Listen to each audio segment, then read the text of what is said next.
Hey everybody, what is going on? I hope you guys are all doing well, and welcome to another tutorial video. In this video, I'm going to be showing you guys how you can add a DNS record on your Wix domain.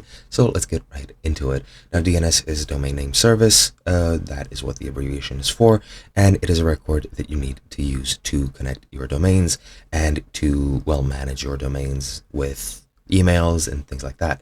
Now, what you're going to do once you're on Wix, either on a dashboard or in this overview page for your sites, you need to go and click on your profile icon in the top right and click on account settings.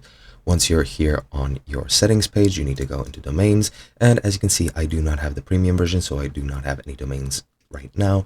I cannot connect a domain I already own, because if I try, as you can see, it tells me to upgrade, and I cannot buy a new domain name. I mean, I could, but I am not going to do that. Now, what you can do, and I'm going to show you with this help article, you need to go to your domains, as I mentioned, and click the three buttons to the right to pretty much enter this domain actions menu, and then you need to click on manage DNS records. Now, what you want to do from here, to add a record, you need to scroll down to the record type you'd like, for example, either CNAME or TXT, and click plus to add a record, then enter the DNS record in the relevant fields. And if you're instructed to add an @ sign in the host name, you need to leave the field blank.